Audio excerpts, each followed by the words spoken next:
ceritakan tadi soal atap ya. Pertama, saya memang di grup pernah waktu itu saya bertanya, tapi satu pun tidak ada yang menjawab. Termasuk Capsek sendiri mungkin bingung menyampaikan orang ini seperti apa. Kok atap tidak tahu ya.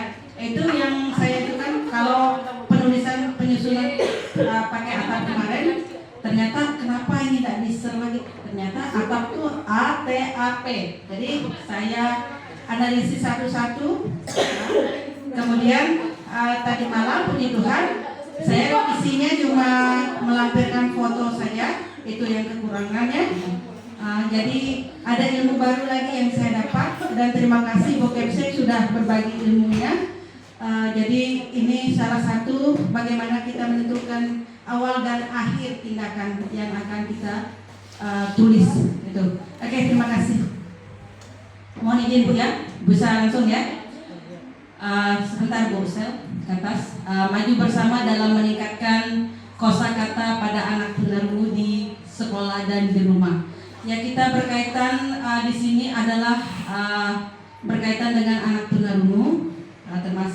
Termasuk tadi itu berkaitan dengan meningkatkan kosakata.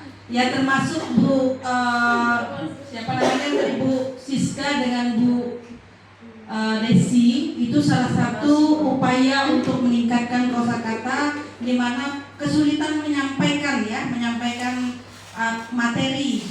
Ya, termasuk ini anak-anak harus dibekali dengan kosakata yang lebih banyak. Oke, lanjut Bu Sel.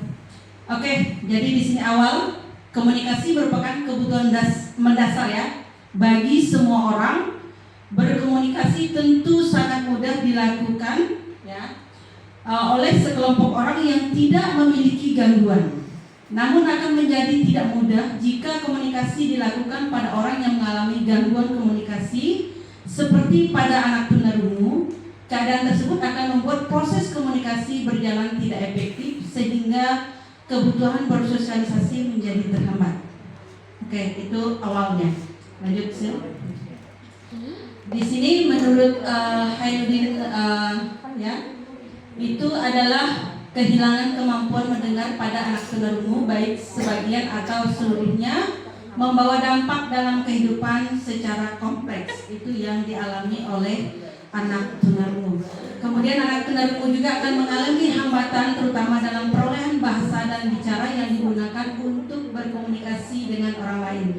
Yang saya tekankan di sini adalah kosakata. Kosakata menurut Kamus Bahasa Indonesia itu adalah perbendaharaan kata.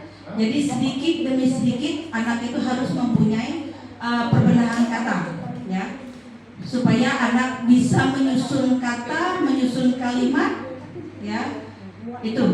Oke, lanjut Sob.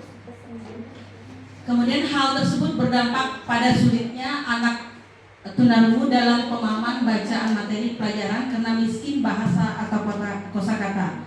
Tanpa pemahaman yang cukup tentang bahasa, anak akan mengalami kesulitan untuk menangkap konsep pelajaran yang disampaikan oleh guru di kelas. Ya, saya di sini adalah dalam minggu kemarin, ya, pas pada tanggal 17 Juli kemarin saya mengambil fotonya, di mana saya akan mempraktekkan. Kenapa saya tampilkan 2 orang siswa di sini sekaligus tampil? Jadi anak yang belum paham, bukan tidak paham ya, belum paham, dia dengan kawannya yang satu sudah paham, dia akan merasa tersaingi, berlomba untuk rasa ingin tahunya itu, rasa ingin lebih itu ada. Jadi menimbulkan persaingan anak-anak di sini untuk meningkatkan kosakata. Jadi hari ini apa yang bisa saya dapatkan? Jadi itu.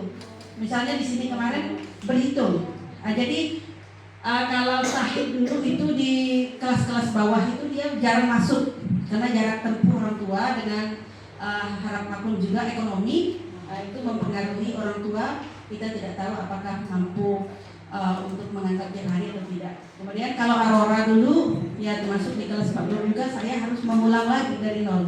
Karena kalau udah libur juga mereka lupa hitungan sekian sampai sekian, kemudian huruf dari A sampai Z itu mungkin masih belum terlalu hafal, ya. Nyendatnya sampai di huruf P, Q dan terakhir itu agak susah. Jadi harus perlu diingatkan lagi.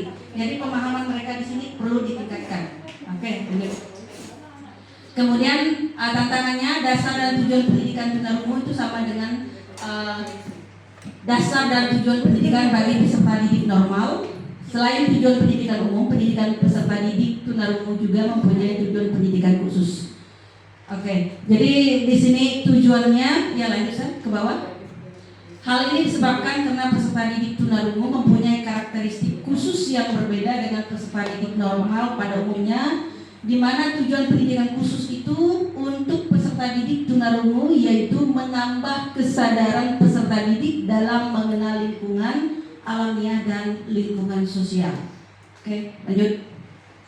Ya, di sini adalah mengembangkan kecakapan dasar yang sangat diperlukan untuk berdiri sendiri, memiliki pengetahuan dasar untuk bekal dan kehidupan sehari-hari. Jadi di sini dia bekalnya, di sini anak setelah mengenal huruf, di sini dalam ruangan ini saja bisa kita menjadikan sumber belajar. Seperti meja di sini nanti per kosakatanya dia harus tahu, ya kosakata. Tulisan meja itu seperti apa, bahasa isyarat kosakata itu apa. Jadi kita harus mempraktekkan, kemudian dia harus mengingat meja dengan tulisan, dengan bahasa isyarat. Kemudian jendela, ya. Jendela begitu juga. Jadi hari ini bisa mungkin perbendaharaan katanya bisa mendapatkan 5, besok bisa 5. Itu akan sangat menentukan kemampuan dia untuk berkomunikasi dengan teman khususnya. Itu. Oke, lanjut. Menurut S.A.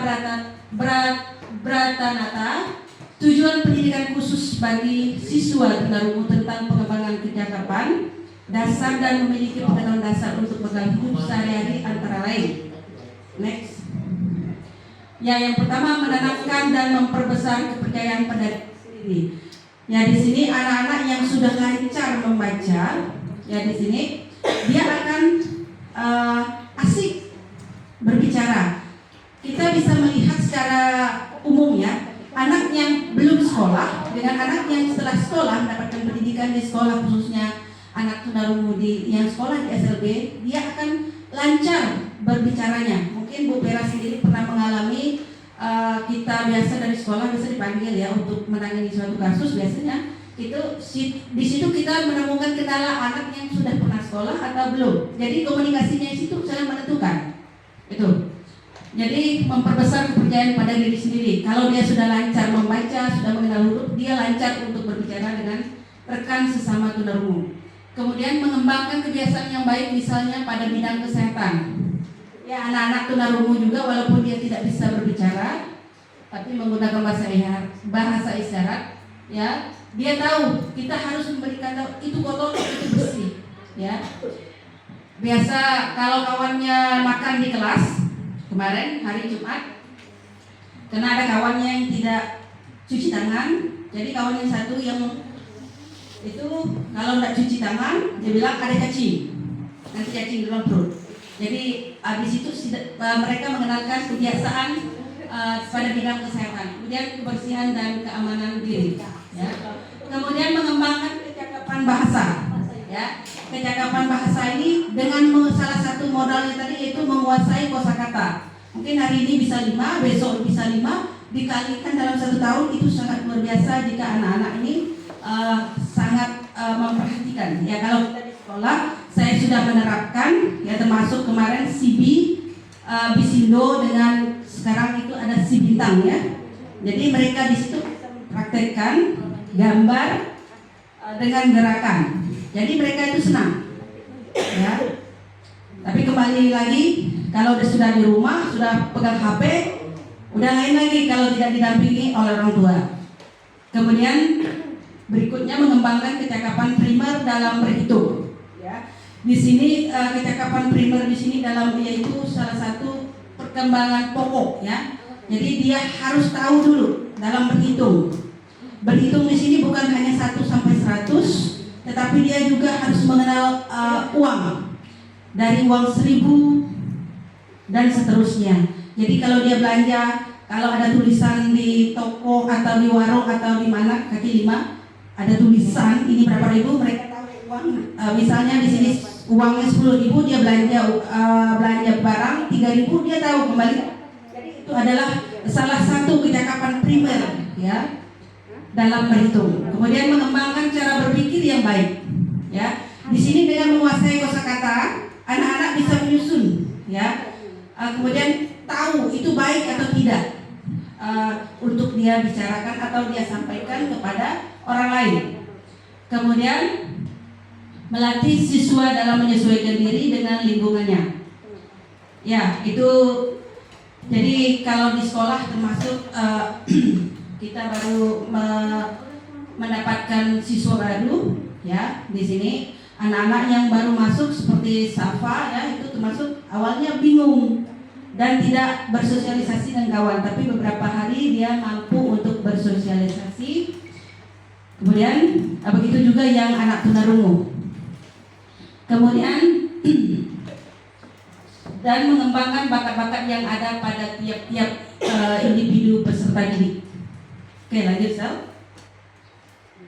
Oke, aksinya salah satu dari tujuan pendidikan khusus seperti peserta didik tunarungu adalah mengembangkan kecakapan bahasa, baik bahasa ibu, bahasa nasional maupun bahasa asing.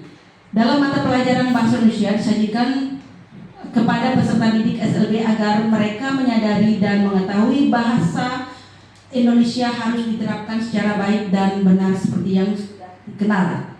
Jadi di sini tantangannya, aksinya di sini ada dua pihak antara sekolah dengan orang tua. Jadi sekolah juga tidak bisa berjalan sendiri, termasuk saya sebagai wali kelas yang menangani siswa tunarungu itu tidak bisa berjalan sendiri tanpa dibantu oleh orang tua, ya. Tidak bisa menyampaikan bahasa yang saya sampaikan di sekolah bisa dilanjutkan di rumah, ya. Salah satu trik saya Bu di kelas, saya dengan cara mendikte. Setelah anak saya dikasih tahu, sudah saya sampaikan pelajaran, saya mendikte. Apa sih misalnya meja mereka bisa menulis huruf M ya. Di situ kita bisa mengetahui kemampuan siswa sampai sejauh apa yang tentang materi yang sudah kita sampaikan. Oke, lanjut. Di sini juga penguasaan bahasa Indonesia bagi peserta didik SLB tunarungu merupakan penunjang agar mereka dapat memahami, membaca, berbicara, menulis, dan mendengarkan lambang, perintah, larangan, atau petunjuk-petunjuk yang sering dijumpai dalam kehidupan sehari-hari, baik dalam kehidupan bermasyarakat maupun lingkungan pekerjaan yang kelak. Ya di sini mereka ya dalam lingkungan sekolah WC mereka sudah tahu. Dengan adanya gambar atau ya gambar, kemudian ruangan guru, ruangan kepala sekolah. Saya di sini saya sampaikan nama kepala sekolah, nama-nama guru. Makanya terkadang kemarin saya sempat ke ruangan Bokepsek supaya anak itu tahu nama kepala sekolahnya siapa. Itu. Kemudian dengan guru-guru juga ternyata mereka punya ciri khas Bu. Kalau Ibu Ani begini. Karena rambutnya pendek, jadi berbesi. Ya pakai bahasa syarat mereka sendiri. Itu. Jadi ada ciri khas semua kalau kita dari anak-anak itu. Bu Desi ada yang pakai kacamata, Bu Tasya beda lagi. Jadi tergantung anaknya seperti apa pemakaian atau penggunaan bahasa mereka di sekolah. Kemudian untuk orang tua juga. Mereka karena sebelum sekolah itu mereka sudah menggunakan bahasa ibu atau kebiasaan yang mereka pergunakan sehari-hari. Itu. Next. Oke. Seiring dengan era globalisasi di segala sektor kehidupan, penguasaan bahasa Indonesia merupakan suatu keharusan. Petunjuk-petunjuk di tempat keramaian seperti di kota-kota besar, tempat-tempat pariwisata, tempat perbelanjaan, dan fasilitas-fasilitas umum sudah banyak menggunakan petunjuk baik dengan gambar maupun dengan tulisan. Jika siswa SLB tidak dikenalkan atau dibelajarkan tentang bahasa Indonesia yang baik dan benar, maka mereka akan ketinggalan dan akan mengalami kesulitan dalam berkomunikasi kelak. Ya, sebagai contoh, kalau di tempat keramaian, misalnya di mall, itu anak sudah tahu arahannya, panahnya. Kita harus memperkenalkan hal-hal kecil seperti itu dulu. Ya, itu. Next. pengajarannya bahwa media pembelajaran mempunyai peran yang besar dalam mengefektifkan proses pembelajaran, maka seharusnya para pendidik berusaha untuk mencari atau membuat media pembelajaran yang cocok dengan tema atau materi yang diajarkan dalam proses pembelajaran. Apalagi peserta didik adalah anak berkebutuhan khusus yang mempunyai banyak kekurangannya. Ya, di sini saya sendiri menggunakan alat media, baik itu lewat media YouTube, kemudian ada alat peraga yang saya print, itu ada misalnya gambar-gambar yang berkaitan dengan materi atau tema yang saya sampaikan pada mata pelajaran hari itu. Itu Bu. Oke. Sekian dan terima kasih. Oke, untuk SGR-nya saya merasa berbangga sekali. Jadi bukan sombong ya, menempelkan karena kita sudah sertifikat dan lulus PPG-nya itu ya, mohon Bu Kepsek.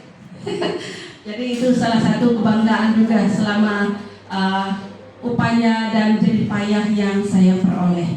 Itu mohon untuk masukan dan saran saya persilahkan kembalikan ke Bu Kepsek sebagai moderator. Oke, terima kasih Bu Ani atas pemaparannya. Kita beri applause dulu atas GR-nya ya tadi ya. Jadi untuk gelar akademik ya dan tambah GR itu kalau sistemnya tidak administratif atau tidak formal itu silakan. Tetapi kalau secara administrasi itu belum bisa ditempelkan sama dengan Bu Vera. Saya juga pernah ngomong dengan Bu Vera ataupun Bu Yusmida. Kalau secara aturan administratif itu mengikut yang di SK-kan. Kalau misalnya naik jenjang atau naik pangkat, GR-nya udah masuk, baru kita secara administrasi kita masukkan. Tetapi kalau belum, ya mungkin ya silahkan monggo-monggo saja memakainya. Tetapi untuk yang mungkin tidak administratif banget seperti itu. Oke, Bapak Ibu ada pertanyaan berkenaan dengan ini ya, pemaparan dari Bu Ani? Oke, sambil ada menunggu yang bertanya, saya menyampaikan dulu dari Bu Kepsek untuk GR-nya ini, karena saya juga tidak ya sudah dipersilahkan untuk seperti ini. Kemudian untuk administrasinya saya juga belum bisa mengotot harus dilakukan ya, karena itu ada prosedur yang harus dilalui. Oke, terima kasih. Mungkin teman-teman ada pertanyaan? Kalau tidak ada kita lanjutkan. Kalau enggak ini Bu, saya satu permasalahan di kelas, sebentar bisa menjawab.